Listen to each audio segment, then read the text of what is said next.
Here's the word, brother.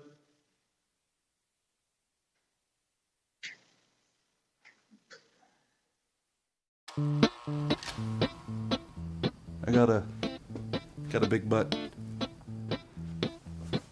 It's gigantic, if I'm going to be blunt about it. And you know what? The funny thing is, I got several big butts. And before you discard me or wince at the disgusting notion of that, I'm going to go out on a limb here and suggest that possibly you have at least one big butt as well. Yeah, you like that? Hurts a little, huh? Let me tell you something. Let me just tell you something, okay? Everybody we know has a big butt. And more often than not, it's the thing that actually gets in the way of us living a consistent life for Jesus. Yeah, I think you know what I'm talking about. I'm going to expound a little bit, okay? See if you can recognize some of these butts.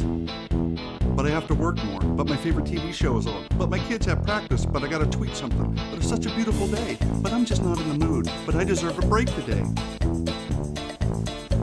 You see, everything kind of interferes with my life of just living an authentic life for God, okay? And more often than not, it always has something to do with some sort of butt, okay? Even the littlest of butt can distract me. It really can. The littlest butt can make me think, I'm not going to pray today. I'm not going to think about it today. I'm not going to deny myself. I'm not going to read the Bible, blah, blah, blah. Whatever God asked me to do, I seem to have a butt for it and get away, okay? And the most horrendously big butt of all time is the butt that gets in the way of me just hanging out with God and reading His Word.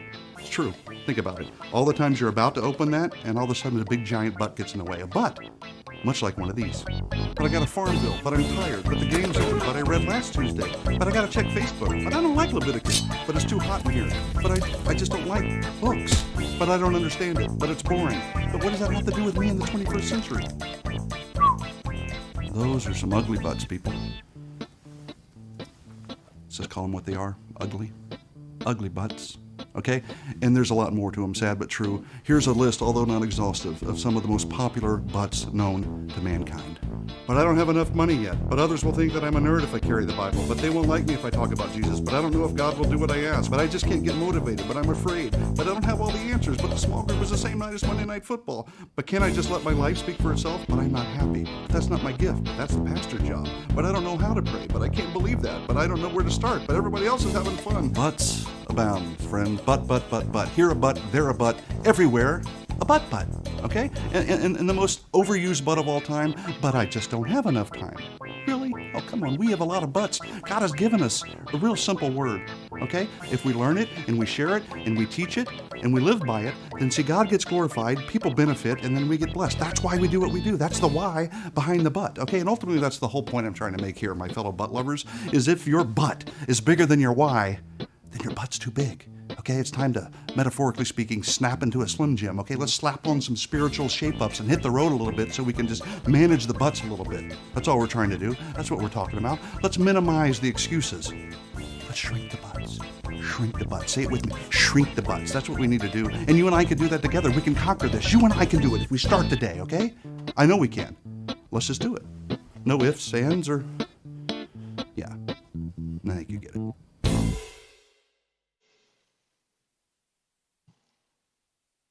I got to tell you, I was a little nervous with that. Didn't want to offend anybody.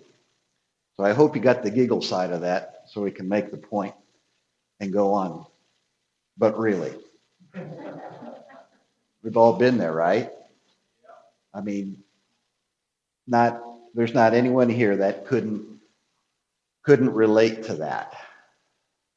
Give me control, Dave. If you haven't heard yet, Dave Smith's helping us out in the control booth, and we appreciate that. Appreciate your help. So encourage him. The busyness of life. That's what we're talking about. The busyness of life. And God actually has a lot to say about this.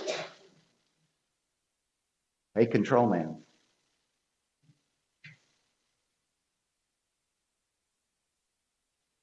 Are you doing that or am I? Okay, now I got it. All right. Okay, all the nice things I just said about Dave Smith. Take those back.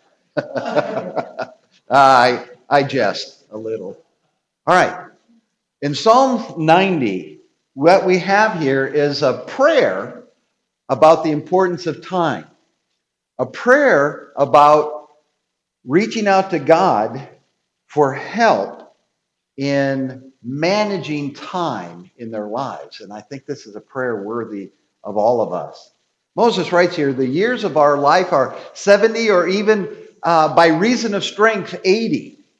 What's the average lifespan today? Anybody know? 77 years is the average lifespan. I find it amazing how long ago this was written and how accurate it is. Maybe God is in control. Yet their span is but toil and trouble. They are soon gone and will fly away. Who considers the power of your anger and the wrath according to the fear of you? So teach us to number our days. So teach us to number our days that we may get a heart of wisdom. I want you to think about a couple of things here before we leave this passage. What do you count? Think about the things you count in your life. You count things, we count things that are important, right? If they're not important, we don't count them because we don't care. But we count our money, we count our cows, we count our goats, we count our sheep, we count our cars, we count, if you collect things, I bet you know how many you have, don't you? Because if it's important to you, you count it. And Moses is making, by his example in expressing this prayer, is telling us your time is important. Your years are important. Count them. And the prayer here is, God, help me to have wisdom in first of all, dealing with my time, that I do it wisely, making the most of this precious gift that you have given me. We're all given the same amount of time. And that's an amazing thing to think about. I want to challenge you because I've challenged myself with this idea and I can't come up with another example. So maybe you'll think of something. But if you compare all of you to me or all of everybody else to you, I want you to ask yourself, what is it that you have in common? I mean, really have in common. Oh, sure, yeah, you're all men or you're all women or whatever. But all men are very different from each other. All women are very different from each other. The way that we look is unique and original. We all have different amounts of everything. Give me an example of something that we don't, except time. When it comes to time, each and every one of us has been given exactly the same amount from God. I think that's an amazing a thing to think about, because what that says to me is time is the great equalizer. And in fact, I think it says that time is by far more important than all of those other things. God doesn't care about the inequity with all those other things. And that's just I say that to make a point. Of course, God cares. But the one thing that's most precious, he made sure we all got the same amount. So what are you accomplishing with your time? Again, it's very different from person to person. And maybe it's very different because we're not looking at the gift, a precious and amazing gift of time in the way that we should be, in the way that God does. I mean, if you want to understand eternity, a great way to understand eternity is that eternity exists outside of time. God created time with this world for us. He lives outside of time. And when you think about that, when you take away time, eternity is a lot easier to digest when you think about it outside time. But it's hard for us to do that because we are captured, if you will, by time. But again, think about that. Every one of us has exactly no more or no less time than anybody else. Because I truly believe it is the most precious thing that we were given. And if you want another example about this, or proof, if you will, that God loves us all equally, And I think that's a true statement. I think we see that in the fact that the most precious thing he's created, time. He's given us all exactly the same amount. Not 1 second less or 1 second more. So this is really a lesson, and we'll continue looking at this next week for sure as well, if not longer. We'll see how it goes, kind of see how this plays out. But I want us to think this morning about how we use our time. How do we use our time? Now, in an average lifetime, and this is based on what I said earlier, 77 years. And these are average, okay? Because, for example, this first one, 6 months sitting at stoplights. I mean, that's in an average lifetime, 6 total months, okay, sitting at a stoplight. Now, I'm guessing that it's probably not quite 6 months in Independence, Iowa. But I'm also guessing it's probably more like 48 months in Los Angeles. So these are averages. 1 year looking for misplaced objects. I think I spent this last year looking for misplaced objects, to be honest. 4 years doing housework. Yeah, I can just see, I walk into somebody's house and it's like, oh, they've only spent 3 years, But no judgments there. 5 years waiting in line. Oh, if you shop at some of the stores I shop at, I think that's double that. But, I want to suggest something to you because this is a great prelude to next Sunday's lesson. There is on YouTube, there is a video clip, but I forget how long, probably 3 or 4 minutes, called 40 Million Years. Look it up, 40 million years.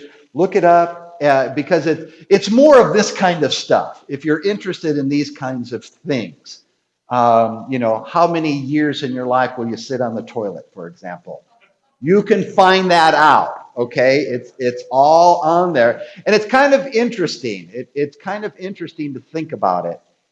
So 40 million minutes, if you want to look at that, it'll really feed into next Sunday's sermon.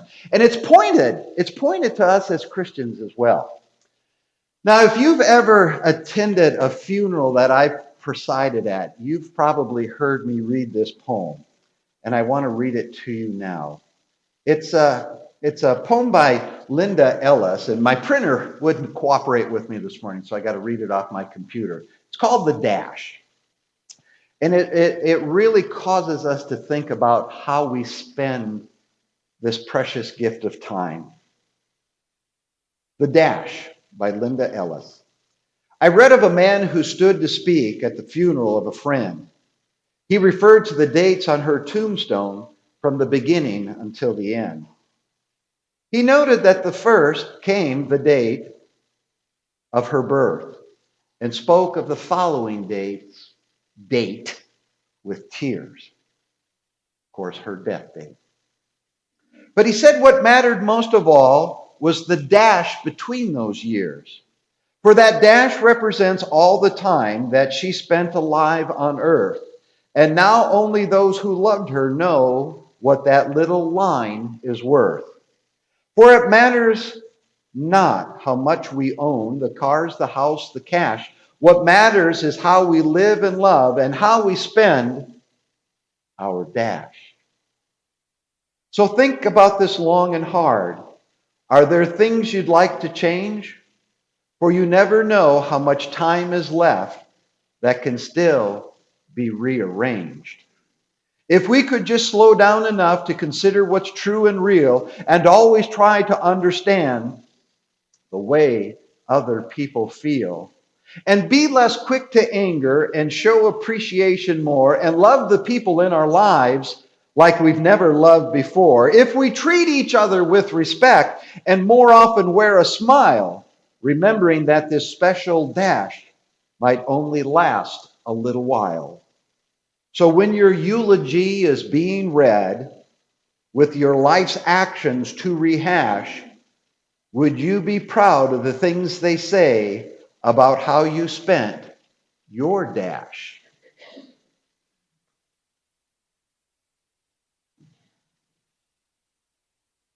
So thinking about Have you spent your time?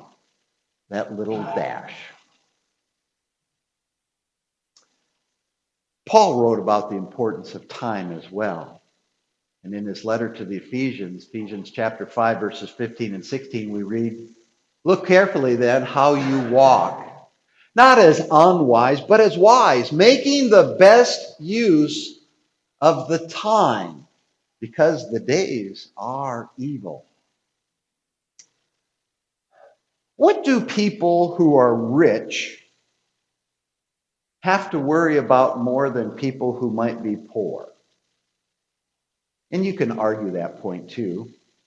What do people who own something very precious have to worry about? Maybe the possibility of something being stolen from them?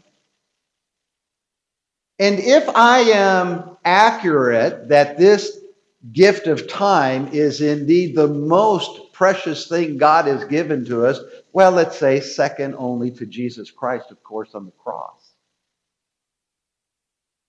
Do you think then that there is a possibility that someone might try to steal your time?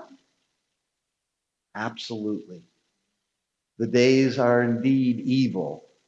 And there is someone most assured that hopes and wishes and works very hard at stealing our time, specifically to keep us from spending that precious time in worship and service to God and God's children. You don't think somebody's interested in this precious gift that God gave you? If that's you, then you're a fool. And if you can turn that around today, your life, in fact, may turn around. Time is that important. Make the best use of your time.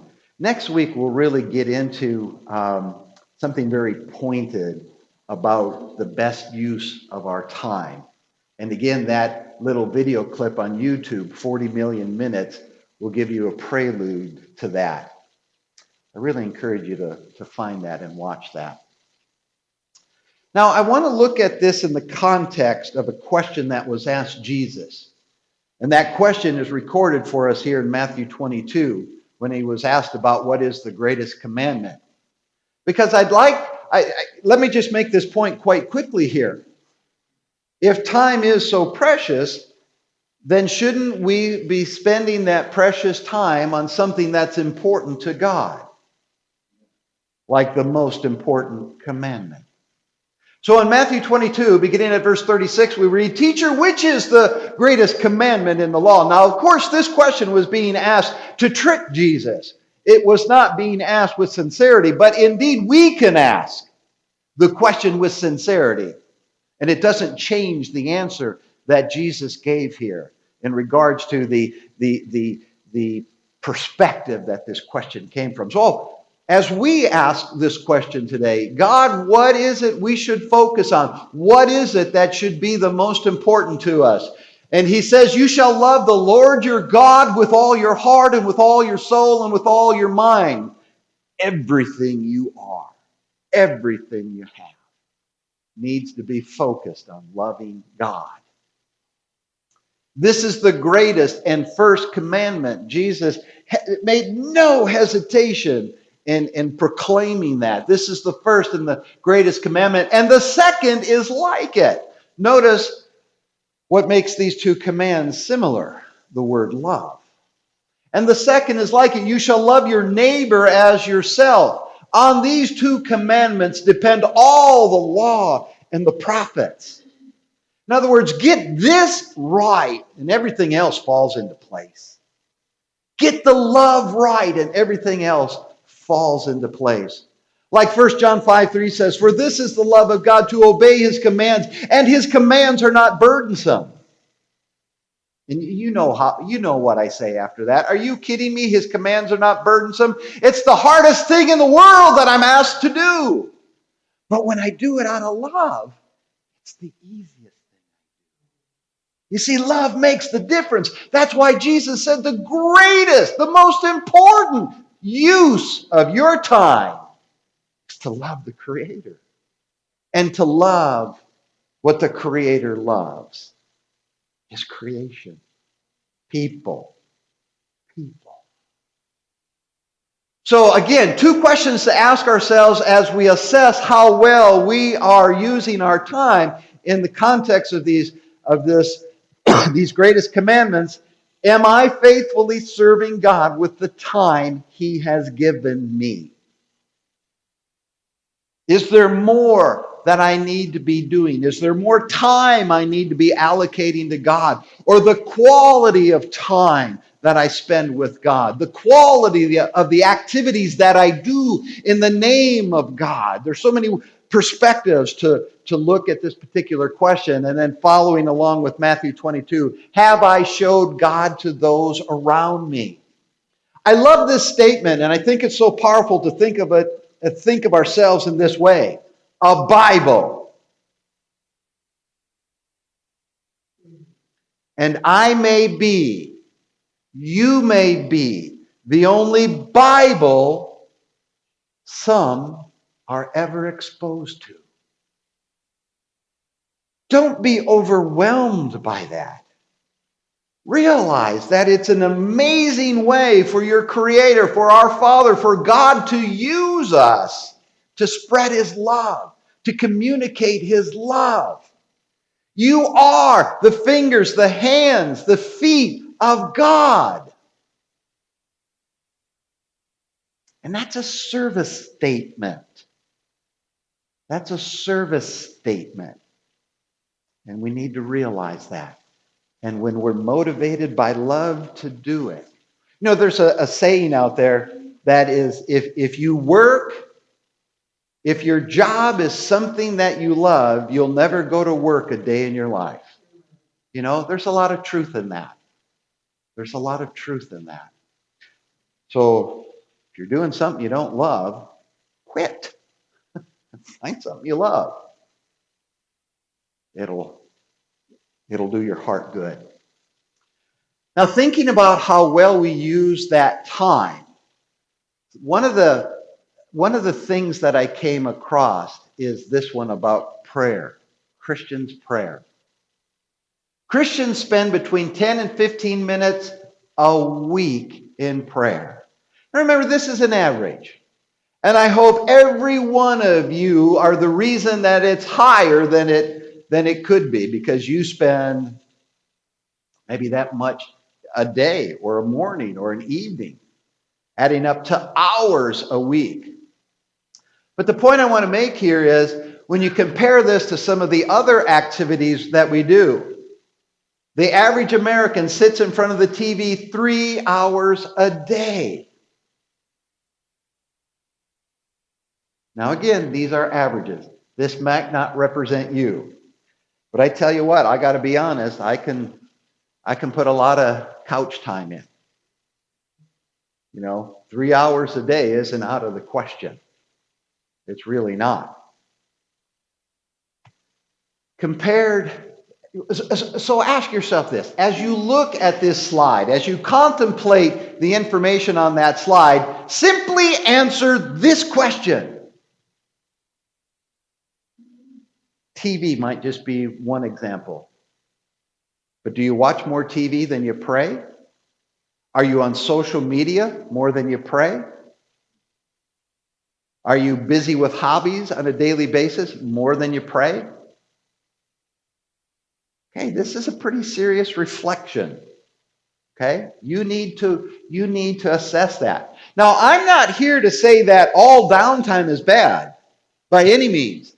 It's just part of taking care of ourselves physically. It absolutely is. So I'm not saying you can't ever watch TV. I'm not saying you can't ever have any downtime. I'm not saying you can't ever do any lollygagging. Because I tell you what, a little bit of good old lollygagging is good for the heart. It's a great way to refresh so that you can do those things that bring glory and praise to God. So don't get me wrong about that. There's room in this world for some lollygagging, okay? Holy lollygagging. Let's keep it holy, okay? You know, when you think about other religious groups out there, There's the expectation for some groups, that the obligation to pray almost 3 hours a day. Now you go ahead and argue, yeah, but that's not blessed by God. Go ahead and make all of those arguments. That you're missing the point. You're missing the point. And the point is, how much are you willing to commit to God, to your God? That's the point. Okay? That's the point. The judgment needs to be internal in regards to this lesson today. And it always should be, shouldn't it? Now, I want to go back to this text in the book of Ephesians that we looked at earlier, and I want us to look at it from the King James Version. And just that reminder about good Bible study often requires or is made more productive when we use multiple translations. And it's not that, I certainly have my opinion about what translations I like to read, what translations I think are better.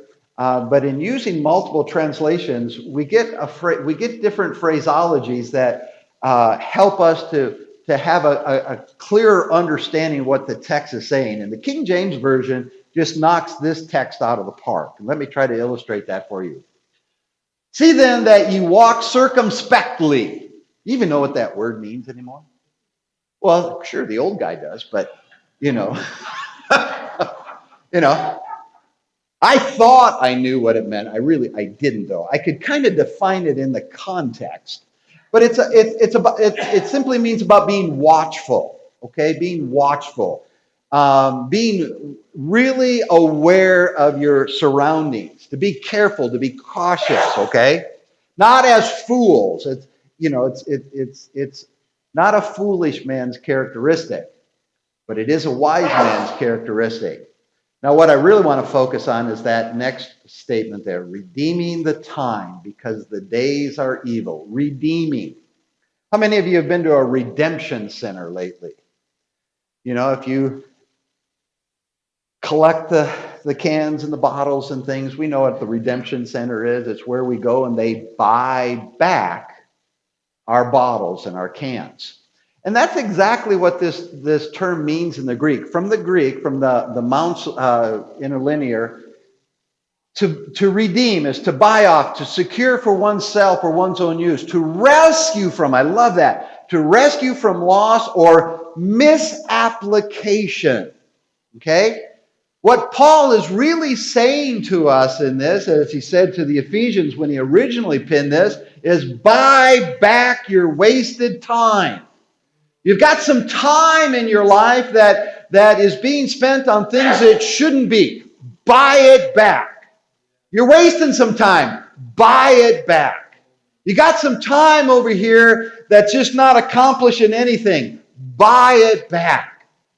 To rescue from loss or misapplication, which I think is probably a term that should really catch our attention. Have we misapplied, if you will, some of our time, and we need to buy it back for God? That's what this is talking about here, and that's why I like that King James. I didn't find any other translations, although I didn't look at them, that use that word redeeming there. So where do we need to buy back time from? Think about that. And this is where the lesson, where the rubber meets the road in this lesson. Okay, this is where you need to take some notes, whether it's mentally or on your smartphone or on your big chief with your big pencil. Where do you need to buy some time back? Think about places where time is wasted or unused time even. Okay, are there some times that you're just wasting time? Remember, we all get the same amount, but here's something else that's true about that time. When it's gone, it's gone. Okay, wait for it. There's a moment right there. It's gone. We lost it. We can't get it back. Okay? But can I make sure that when the next moment comes back, I'm doing something more productive? Think about it. Are you wasting any time? Or time you're just not using well? How about time serving Satan? I think this is a big one. Creates a big opportunity. Is there any time in your life where you're not serving God and you're serving Satan? If there's any sin in your life that you're harboring, or that you're just overlooking, or that you're just justifying, this is what I'm talking about. This is the hard stuff. This is the confession time. This is the time where you may need to reach out and confess to somebody and seek somebody's help to support you through the process that you're going to need to go through to buy that time back, the time that you're serving Satan. There's some sin in your life you need to address. If there is, there's probably a good amount of time there to rescue, to reapply to more holy things, things that God indeed will bless. And what about this one? Doing the wrong work. I'm going to build on this one a bit next week too. And I think this is one that might surprise some of us. I think this is one where you might realize some things that maybe you've never thought about before. But are you doing the wrong work? Okay? Are you doing the wrong work? Let me try to give you a hint about this. You know, there's a statement in the church, and, you know, way back when I was in college, and I bet Sam heard this too when he was in preaching school, and I've said it in sermons before, I'm sure you've heard it before. You know, it's the old idea that 10% are doing 90% of the work in the church. And sometimes I've heard it said, you know, it's 80%, 20% are doing 80% of the work. And sometimes the reason that can happen in a congregation is other people are stepping up to do work that maybe they shouldn't do. I want you to think about that. Because if you're stepping up to do work that I should be doing, there's a problem. You're creating a situation where I don't have to do it anymore. And that might not be good for me. In fact, it's probably not. And here's what's happening to you. Now you're being overworked. You're being overworked. You're trying to do too much. You're trying to do what you're supposed to be doing too and what Rudy should have been doing. And now you can't do either one of those jobs very well. I want you to think about that. Yeah, but Rudy, if I didn't step up and do it, it wouldn't get done. Maybe. But I bet it would only be for a while. You see, we need to think too about who has the gift and the talent and the ability to do that. Rather than me just doing it because I feel obligated, or maybe because of my position in the congregation, I can't let that go undone. But again, I want you to think about this. Think about this. If you start doing the job I'm supposed to do, I don't have to do it anymore. It's done. You've taken away what God has given me to do. How does that help me? And again, you're making yourself too busy. And now as you try to keep doing what you have been blessed to do and what I'm supposed to be doing, again, neither job is being done as well as it could be. All right, I've made the point. Think about it. Think about it. The bottom line is we always find time to do what we want to do or what is important to us, right? Have you ever known me to miss a golf game? No. And I won't. Because that's what I want to do. I've made it important to me. And I bet there are things like that too.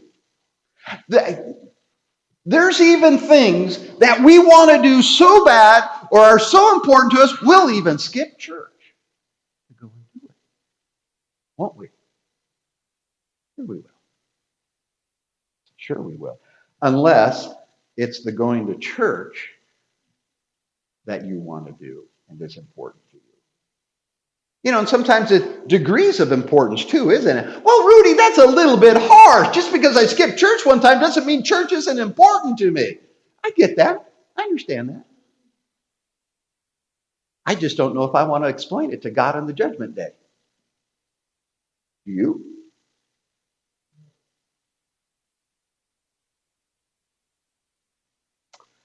I hope that your interest in your salvation would be strong enough to create the want. And this is just another way for me to say what I so often say, life and death. Is this a life and death topic? Is this a life and death decision? Is this a life and death assessment? Absolutely. How do you spend your time? Absolutely, it's a life and death question. So I would hope that our interest in our salvation, where we're going to spend eternity, would create that want in us. And I hope that the examples we find in God's Word would create for us the what. The answer to that question, what should we be prioritizing? What should we be doing as God's children? In many ways, time is the great equalizer, as I've already said. And I say that because we've all been given the same amount. So I hope this week I've stirred you enough to be thinking about this all week long. More importantly, praying about it. And we'll continue the conversation next week, looking more specifically at, okay, what should we be doing with that time that God has given us? And there's a lot of answers to that. There really is. But I think there's one that stands above the most. And we'll talk about that next week.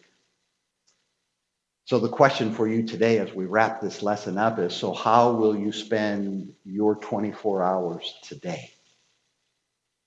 What are you going to do with it today? And maybe more importantly, what are you going to do with it right now?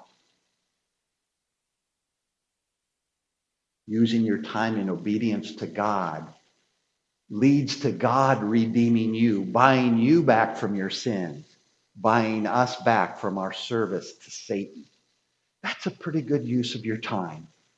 And if you're here today and want to use your time to respond to this invitation, we encourage you to come forward while together we stand up and sing this song of encouragement. And if you're out there on the internet watching this, there's my email. Email me. Let me know what your questions are. Let me know how I can serve you. But right now, if you're ready to spend some time in prayer to God, won't you come while together we stand and sing this song of encouragement?